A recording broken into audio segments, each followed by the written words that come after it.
राहुल को हमेशा से दिवाली का बेसब्री से इंतज़ार रहता था। रोशनी, मिठाई और पटाखों का त्योहार।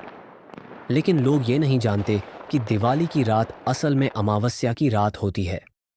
वो रात जब अंधेरा सबसे गहरा होता है और काली शक्तियाँ सबसे ज़्यादा सक्रिय होती हैं। रात करीब 11 बजे राहुल अपने दोस्त कबीर के साथ गली में टहल रहा था। दोनों हंसते मजाक करते जा रहे थे कि अचानक कबीर की नज़र मंदिर के पीछे एक पुराने घर पर पड़ी। वो घर सुनसान था, लेकिन उस वक्त वहां एक लाल साड़ी पहने लड़की दिया जला रही थी। कबीर बोला, चल ना राहुल, देखते हैं कौन है वो। दोनों धीरे धीरे उस घर की ओर बढ़े। घर बाहर से दीपों से सजा हुआ था, जैसे कोई त्योहार चल रहा हो। बालकनी में वही लड़की खड़ी थी, मुस्कुरा रही थी और इशारे से दोनों को अंदर बुला रही थी। घर अंदर से भी रोशनी से जगमगा रहा था। टेबल पर मिठाई रखी थी। राहुल की चाबी नीचे गिर जाता है। जैसे ही चाबी उठाया तो देखा कबीर गायब था। राहुल ने डरते हुए कबीर को आवाज़ दी, लेकिन कबीर गायब था। तभी ऊपर से किसी के घसीटे जाने की आवाज़ आई। राहुल ने सिर उठाकर देखा। कबीर को कोई अदृश्य ताकत सीढ़ियों की ओर खींच रही थी। डर के मारे राहुल धीरे धीरे ऊपर गया।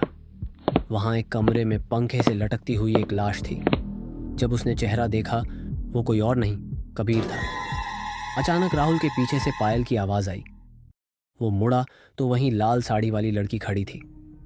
अब उसकी मुस्कान डरावनी लग रही थी। अगले ही पल सारी लाइट्स बंद हो गईं।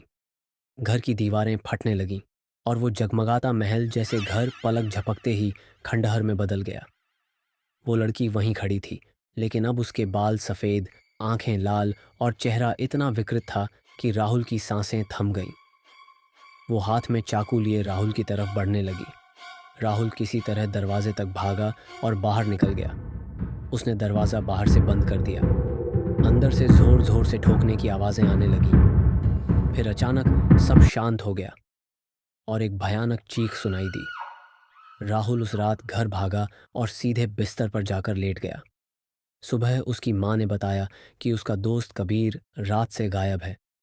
जब राहुल ने माँ को सारी बात बताई तो माँ बोली, कई साल पहले दिवाली की रात उसी घर में एक लड़की ने सुसाइड किया था। कहाँ जाता है, उसकी आत्मा अब भी उसी घर में भटकती है। राहुल के हाथ कांपने लगे। कहाँ जाता है, उसकी आत्मा अब भी उसी घर में भटकती है। राहुल के हाथ कांपने लगे।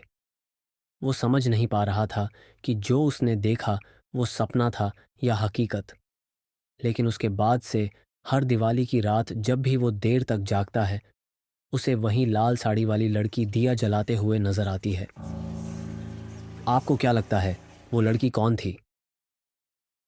कमेंट में बताओ और सबसे यूनिक जवाब देने वाले को मिलेगा हमारी टीम की तरफ से स्पेशल हॉरर गिफ्ट। और हाँ, अगर ऐसी कहानियाँ सुनना पसंद है तो चैनल को सब्सक्राइब ज़रूर करो, क्योंकि हर हफ्ते हम लाते हैं नींद उड़ाने वाली असली डरावनी कहानियाँ।